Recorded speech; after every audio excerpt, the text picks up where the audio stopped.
तर भरपूर जणांना हा प्रश्न पडतो, की आपलं बाळ 6 महिन्याचं झाल्यानंतर त्याला आपण काय खायला दिलं पाहिजे?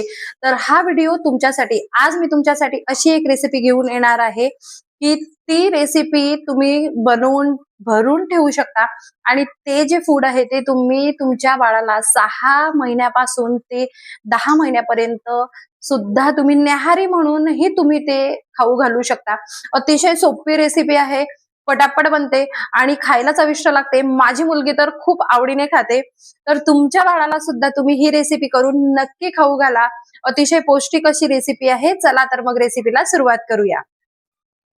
सर्वात आधी तुम्ही जर माझ्या चॅनलवरती नवीन असाल तर माझ्या चॅनलला सबस्क्राईब नक्की करून घ्या, कारण मी अशाच प्रकारच्या सुंदर रेसिपीज आणि नवीन रेसिपीज तुमच्यासाठी घेऊन येणार आहे.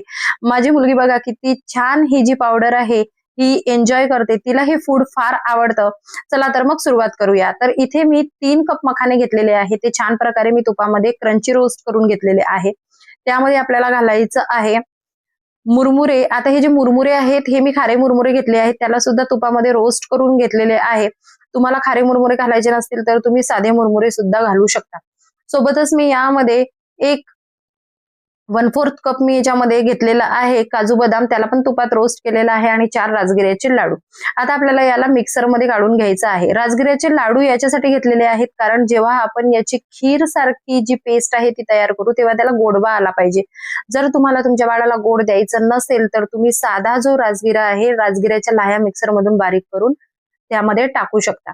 आता हे जे पावडर केलेलं मिश्रण आहे ते आपल्याला छान प्रकारे गाळून घ्यायचं आहे. त्यामध्ये कोणत्याही प्रकारचा जाड कण राहू नये, कारण बाळाला दात नसतात त्यामुळे त्याच्या घशामध्ये ह्या ज्या गोष्टी असतात त्या अडकू शकतात. म्हणून आपल्याला याला चांगल्या प्रकारे गाळून घ्यायचं आहे. गाळून घेतल्यानंतर ही जी पावडर आहे अशा प्रकारची छान एकदम भुरकट रंगाची दिसते आणि हिला आपल्याला स्टोअर करून घ्यायचं आहे.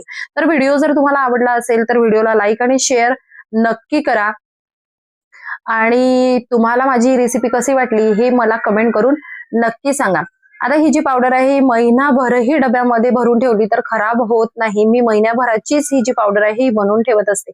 चला तर आता आपण याला बनवूया. तर यामध्ये मी 1/4 कप पाणी घेतलेलं आहे. तर आपल्याला गरम पाणी करायचं आहे.